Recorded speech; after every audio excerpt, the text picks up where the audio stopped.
Hello नमस्कार सभी UPSC aspirants को। मेरा YouTube channel only UPSC exam by Dhanjilal sir या @ओनली यूपीएससी एग्ज़ाम 88 इस चैनल को आप लाइक सब्सक्राइब शेयर ज़रूर करें।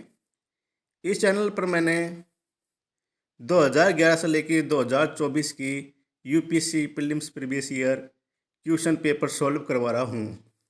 मेरा उद्देश्य है कि आप एग्ज़ाम के टाइम और एग्ज़ाम से पहले इन क्वेश्चन को ज़रूर देख के जाएँ, जिससे ये पता लग जाए यूपीएससी क्वेश्चन कहाँ से बना रही है सिविल सर्विस एग्ज़ाम में। और मैंने ये जो साइंस एंड टेक्नोलॉजी का ये लास्ट पार्ट है, और मैंने भारतीय राज्य व्यवस्था, भारतीय आर्थिक विकास और भारत इतिहास और राष्ट्रीय आंदोलन, भारत और विश्व का भूगोल इत्यादि PYQ कंप्लीट करवा दिए हैं। आपका ज़्यादा समय न लेते हुए क्वेश्चन नंबर 2, विकास की वर्तमान स्थिति में कृत्रिम बुद्धिमत्ता आर्टिफिशियल इंटेलिजेंस निम्नलिखित में से किस कार्य को प्रभावी रूप से कर सकती है? ऑप्शन 1 औद्योगिक इकाइयों में विद्युत की खपत कम करना। ऑप्शन 2 सार्थक लघु कहानियों और गीतों का रचना। ऑप्शन 3 रोगों का निदान। ऑप्शन 4 टेक्स्ट से स्पीच में परिवर्तन। ऑप्शन 5 विद्युत ऊर्जा का बेतार संचारण। नीचे दिए गए कूट का प्रयोग कर सही उत्तर चुनिए। तो इसमें राइट आंसर है ऑप्शन बी, औद्योगिक इकाई में विद्युत की खपत कम करना, रोगों को निदान करना और टेक्स्ट से स्पीच में परिवर्तन। जबकि ऑप्शन 2 और 5 गलत है। नेक्स्ट क्वेश्चन, ब्लॉकचेन तकनीकी के संदर्भ में निम्नलिखित कथनों पर विचार कीजिए। ऑप्शन 1 यह एक सार्वजनिक खाता है जिसका हर कोई निरीक्षण कर सकता है, परंतु जिसे कोई भी एक उपभोक्ता नियंत्रित नहीं करता। ऑप्शन 2 ब्लॉकचेन की संरचना और विकल्प ऐसा है कि इसका समूचा डेटा केवल क्रिप्टोकरेंसी के विषय में है। ऑप्शन 3 ब्लॉकचेन के आधारभूत वैशिष्ट्यों पर आधारित अनुप्रयोग का बिना किसी व्यक्ति की अनुमति के विकसित किया जा सकता है। उपयुक्त में से कौन सा कथन सही है? तो इसमें राइट आंसर ऑप्शन डी है। ब्लॉकचेन तकनीक के बारे में इसको उपभोक्ता नियंत्रित नहीं कर सकता है और हर कोई इसका ऑब्जर्वेशन कर सकता है। ऑप्शन 3 ये ब्लॉकचेन के आधारभूत वैशिष्ट्यों पर आधारित अनुप्रयोग को बिना किसी व्यक्ति की अनुमति के विकसित किया जा सकता है। जबकि इसमें ऑप्शन 2 इसलिए गलत है क्योंकि ब्लॉकचेन तकनीक का उपयोग क्रिप्टोकरेंसी में नहीं बल्कि बैंकिंग, आपूर्ति श्रृंखला, स्वास्थ्य विद्या आदि क्षेत्रों में किया जा सकता है। नेक्स्ट क्वेश्चन, सौर जल पंपों के संदर्भ में निम्नलिखित कथनों पर विचार कीजिए। ऑप्शन 1 सौर ऊर्जा का उपयोग पृष्ठीय पंपों को चलाने के लिए हो सकता है और निम्नजनी सबमर्सिबल पंपों के लिए नहीं। ऑप्शन 2 सौर ऊर्जा का प्रयोग अपकेंद्रीय पंपों को चलाने के लिए हो सकता है और पिस्टन वालों के लिए नहीं। उपरोक्त कथनों में से कौन सा कथन सही है? तो इसमें दोनों कथन ही सही नहीं है। सौर ऊर्जा का प्रयोग दोनों पंपों के लिए हो सकता है और सौर ऊर्जा का प्रयोग अपकेंद्रीय पंपों को चलाने के लिए भी और पिस्टन वालों के लिए भी हो सकता है। नेक्स्ट क्वेश्चन, 3D मुद्रण का निम्नलिखित में से किस में प्रयोग होता है? ऑप्शन 1 मिष्टान की चीज़ें बनाने में। ऑप्शन 2 जैव इलेक्ट्रॉनिकीकरण के निर्माण में। ऑप्शन 3 ऑटोमेटिव उद्योग में। ऑप्शन 4 पुनर्निर्माणकारी शल्यक्रम में। ऑप्शन 5 दत्त डेटा संसाधन प्रौद्योगिकियों में। तो इसमें राइट आंसर है ऑप्शन 1, 2, 3, 4 और 5। ये पांचों कथन ही में 3D मुद्रण का प्रयोग होता है। मिष्टान की चीज़ बनाने में, जैव इलेक्ट्रॉनिकीकरण के निर्माण में, ऑटोमेटिव उद्योग में, पुनर्निर्माणकारी शल्यक्रम में, डेटा संसाधन प्रौद्योगिकियों में। नेक्स्ट क्वेश्चन, निम्नलिखित युग्मों पर विचार कीजिए। कभी कभी समाचारों में आने वाले शब्द, संदर्भ या विषय। ऑप्शन 1 बेल टू प्रयोग कृत्रिम बुद्धि में। ऑप्शन 2 ब्लॉकचेन प्रौद्योगिकी डिजिटल क्रिप्टो मुद्रा में। ऑप्शन 3 क्रिप्सर कैस 9 कण भौतिकी में। उपरोक्त में से कौन सा सही सम्मिलित है? तो इसमें सिर्फ राइट आंसर है ऑप्शन बी, ऑप्शन 2 ही सही है। ब्लॉकचेन प्रौद्योगिकी का प्रयोग डिजिटल क्रिप्टो मुद्रा में होता है, जबकि बेल का प्रयोग क्वांटम भौतिकी में होता है और जो क्रिप्सर केस 9 का प्रयोग जीनोम एडिटिंग के लिए होता है। नेक्स्ट क्वेश्चन, कभी कभी समाचारों में नेट मीटरिंग निम्नलिखित में से किसको प्रोत्साहित करने के संदर्भ में देखा जाता है?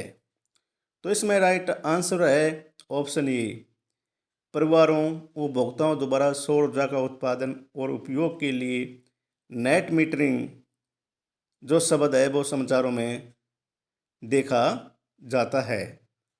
नेक्स्ट क्वेश्चन, स्वास्थ्य क्षेत्र में नैनो टेक्नोलॉजी की प्रयोग के संदर्भ में निम्नलिखित कथनों में से कौन सा सही है? ऑप्शन 1 नैनो टेक्नोलॉजी के द्वारा लक्ष्ययुक्त औषधि प्रदान करना, टारगेटेड ड्रग डिलीवरी संभव कर दिया गया है। ऑप्शन 2 नैनो टेक्नोलॉजी जीन उपचार जीन थेरेपी में एक बड़ा योगदान दे सकती है। नीचे दिए गए कूट का प्रयोग कर सही उत्तर चुनिए। तो इसमें राइट आंसर है ऑप्शन सी, दोनों कथनी स्वास्थ्य क्षेत्र में नैनो टेक्नोलॉजी के उपयोग के बारे में सही है। नैनो टेक्नोलॉजी के द्वारा टारगेटेड ड्रग डिलीवरी करना संभव है। नैनो टेक्नोलॉजी के द्वारा जीन थेरेपी में एक बड़ा योगदान है। नेक्स्ट क्वेश्चन, ग्राफीन आजकल प्राय सुर्खियों में रहता है, इसका क्या महत्व है? ऑप्शन 1 यह एक द्विआयामीय पदार्थ है और इसकी विद्युत चालकता उत्तम है। ऑप्शन 2 यह अब तक जांचे गए सबसे तनु किंतु सबसे शक्तिशाली पदार्थों में से एक है। ऑप्शन 3 यह पूर्णतः सिलिकॉन से बना होता है और इसकी चाक्षुष पारदर्शिता उच्च होती है। ऑप्शन 4 इसकी टच स्क्रीन, एलसीडी और कार्बनिक एलईडी के लिए चालक इलेक्ट्रोड के रूप में इस्तेमाल किया जा सकता है। उपरोक्त कथनों में से कौन सा सही है? तो ग्राफीन के बारे में ऑप्शन सी सही है। यह एक द्विआयामी पदार्थ है और इसकी विद्युत चालकता उत्तम है। ऑप्शन 2 यह अब तक जांचे गए सबसे तनु किंतु सबसे शक्तिशाली पदार्थों में से एक है। ग्राफीन इसका टच स्क्रीन, एलसीडी और कार्बनिक एलईडी के लिए चालक इलेक्ट्रोड के रूप में इस्तेमाल किया जाता है, जबकि ऑप्शन 3 गलत है। यह पूर्णतः सिलिकॉन से बना नहीं होता है और इसकी चाक्षुष पारदर्शिता भी उच्च नहीं होती है। नेक्स्ट क्वेश्चन, जीवभार गैसीकरण को भारत में ऊर्जा संकट के धारणीय सस्टेनेबल हलों में से एक समझा जाता है। इस संदर्भ में कौन सा कथन सही है? ऑप्शन 1 नारियल आवरण, मूंगफली का छिलका और धान की भूसी का उपयोग जीवभार गैसीकरण के लिए किया जा सकता है। ऑप्शन 2 जीवभार गैसीकरण द्वारा जनित ज्वलनशील गैसों में केवल हाइड्रोजन और कार्बन डाइऑक्साइड होती है।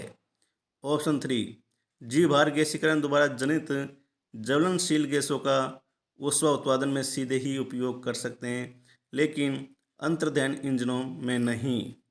निम्नलिखित कूटों के आधार पर सही उत्तर चुनिए। तो इसमें राइट आंसर है ऑप्शन सी, नारियल आवरण, मूंगफली का छिलका और धान की भूसी का उपयोग जीवभार गैसीकरण के लिए किया जा सकता है। और ऑप्शन 3 भी सही है, जीवभार गैसीकरण द्वारा जनित ज्वलनशील गैसों का ऊष्मा उत्पादन में सीधे ही उपयोग कर सकते हैं, लेकिन अंतर्दहन इंजनों में नहीं। ऑप्शन 2 गलत है। जीवभार गैसीकरण द्वारा जनित ज्वलनशील गैसों में केवल हाइड्रोजन और कार्बन डाइऑक्साइड होती है, तो ये ऑप्शन गलत है। इसमें monoxide, hydrogen, nitrogen, carbon dioxide, methane तथा जलवाष्प होती है। नेक्स्ट क्वेश्चन, CFL तथा LED लैंप में क्या अंतर है? ऑप्शन 1, प्रकाश उत्पन्न करने के लिए CFL पाराबाष्प और संदीपक का प्रयोग करता है, जबकि LED लैंप अर्धचालक पदार्थों का प्रयोग करता है। ऑप्शन 2, CFL की औसत जीवन अवधि LED लैंप से बहुत अधिक होती है।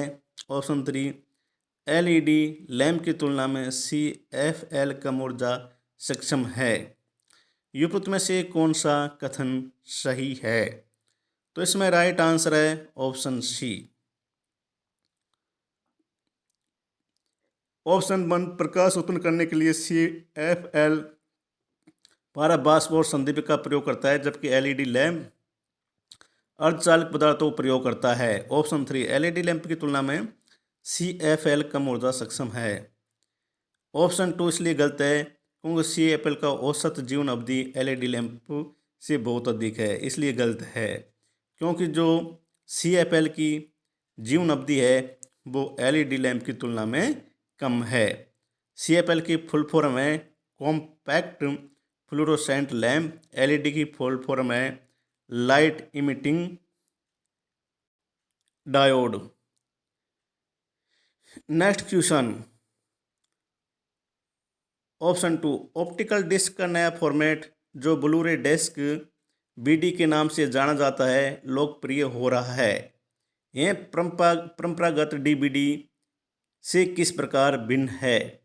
ऑप्शन 1, DVD मानक परिभाषा वीडियो स्टैंडर्ड डेफिनेशन वीडियो को समर्थित करता है, जबकि BD उच्च परिभाषा वीडियो हाई डेफिनेशन वीडियो को समर्थित करता है। ऑप्शन 2, DVD की तुलना में BD फॉर्मेट की भंडारण क्षमता कई गुना अधिक है। ऑप्शन 3, BD की मोटाई 2.4 मिलीमीटर है, जबकि DVD की मोटाई 1.2 mm है। उपरोक्त में से कौन सा कथन सही है? तो इसमें राइट आंसर है ऑप्शन बी। DVD मानक परिभाषा वीडियो स्टैंडर्ड डेफिनेशन वीडियो को समर्थित करता है, जबकि BD उच्च परिभाषा वीडियो हाई डेफिनेशन वीडियो को समर्थित करता है। ऑप्शन 2, DVD की तुलना में BD फॉर्मेट की भंडारण क्षमता कई गुना अधिक है। तो इसमें कौन सा कथन सही है? तो इसमें कथन ऑप्शन 1 और 2 दोनों सही है, जबकि ऑप्शन 3 गलत है। BD की मोटाई और DVD की मोटाई दोनों की सेम होती है। नेक्स्ट क्वेश्चन, अब हमारा जो विविध करंट में से पूछे गए क्वेश्चन हैं उनका पार्ट में से हम पढ़ा रहे हैं। क्वेश्चन नंबर 1, संयुक्त राष्ट्र प्रत्यय समिति यूनाइटेड नेशंस क्रेडेंशियल्स कमेटी के संदर्भ में निम्नलिखित कथनों पर विचार कीजिए। ऑप्शन 1, यह संयुक्त राष्ट्र UN सुरक्षा परिषद द्वारा स्थापित समिति है और इसके पर्यवेक्षण के अधीन काम करती है। ऑप्शन 2, पारंपरिक रूप से प्रति वर्ष मार्च, जून और सितंबर में इसकी बैठक होती है। ऑप्शन 3, यह महासभा को अनुमोदन हेतु रिपोर्ट प्रस्तुत करने से पूर्व सभी UN सदस्यों के प्रत्ययों का आकलन करती है। उपरोक्त कथनों में से कौन सा सही है? तो इसमें राइट आंसर है ऑप्शन 3। यह महासभा का अनुमोदन हेतु रिपोर्ट प्रस्तुत करने से पूर्व सभी UN सदस्यों के प्रमाण का आकलन करती है। और यह संयुक्त राष्ट्र जो ऑप्शन 1 है इसलिए गलत है, क्योंकि यह संयुक्त राष्ट्र सुरक्षा परिषद द्वारा स्थापित समिति है और इसके पर्यवेक्षण के अधीन काम करती है, तो ये इसके पर्यवेक्षण के अधीन काम नहीं करती है। और ऑप्शन 2 इसलिए गलत है क्योंकि इसकी जो बैठक है वो नवंबर और दिसंबर में होती है। नेक्स्ट क्वेश्चन, संयुक्त राष्ट्र महासभा के संदर्भ में निम्नलिखित कथनों पर विचार कीजिए। ऑप्शन 1, यूएन महासभा गैर सदस्य राज्यों को प्रेक्षक स्थिति प्रदान कर सकती है। ऑप्शन 2, अंतः सरकारी संगठन यूएन महासभा में प्रेक्षक स्थिति पाने का प्रयत्न कर सकते हैं।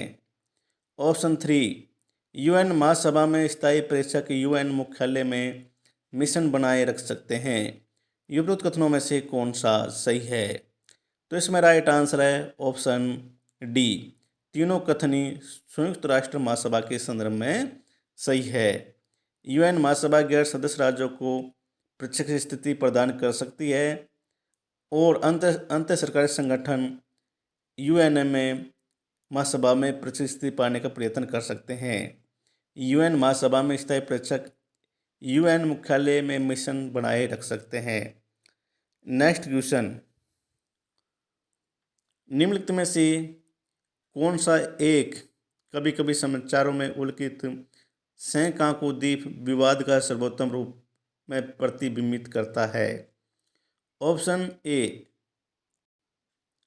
तो इसमें राइट आंसर है ऑप्शन बी, चीन और जापान के बीच पूर्व चीन सागर में इन द्वीपों के विषय में समुद्री विवाद होता है, शंकाकु द्वीप।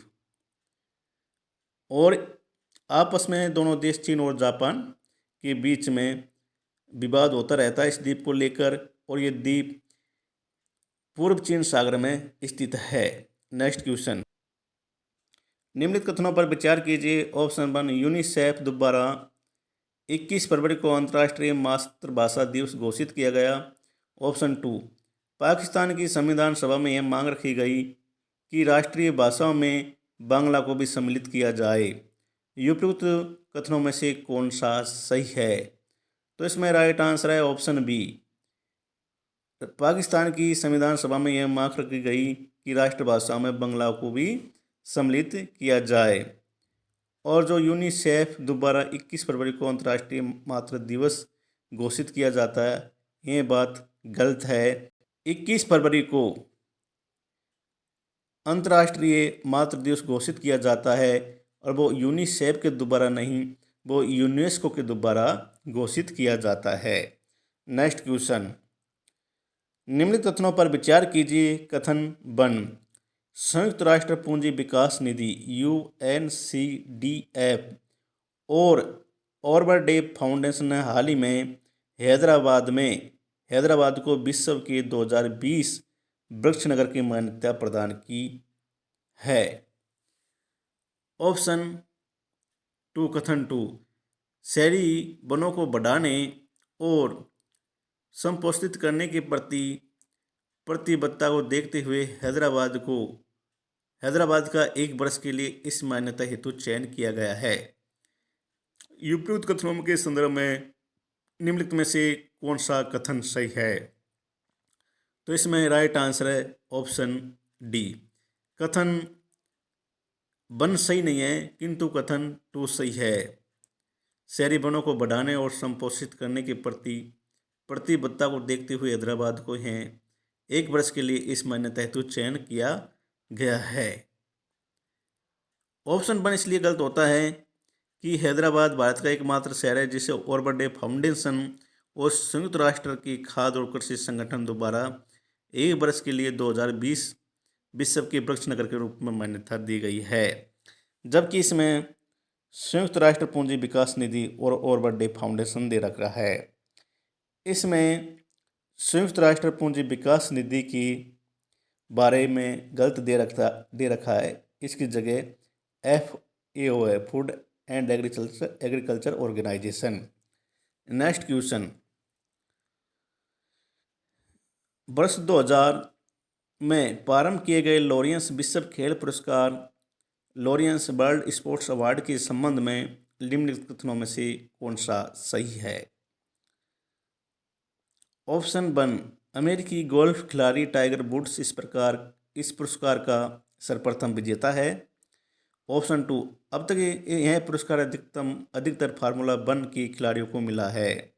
ऑप्शन 3, अन्य खिलाड़ियों की तुलना में रोजर फेडरर को यह पुरस्कार सर्वाधिक बार मिला है। तो इसमें राइट आंसर है ऑप्शन सी, जो लॉरेंस बर्ड स्पोर्ट्स अवार्ड के बारे में। अमेरिकी गोल्फ खिलाड़ी टाइगर वुड्स इस पुरस्कार का सर्वप्रथम विजेता है और अन्य खिलाड़ियों की तुलना में रोज फेडरर को यह पुरस्कार सर्वाधिक मिला है और अब तक यह पुरस्कार फार्मूला 1 के खिलाड़ियों को मिला है, तो ये ऑप्शन 2 गलत है। यह फार्मूला 1 के खिलाड़ियों के अलावा अन्यों को भी मिल चुका है। Thank you so much guys. मेरा नेक्स्ट वीडियो कल आएगा। प्लीज़ मेरे इस चैनल को only UPSC exam by Dhanlal sir, इस चैनल को आप लाइक सब्सक्राइब शेयर ज़रूर करें। Thank you so much.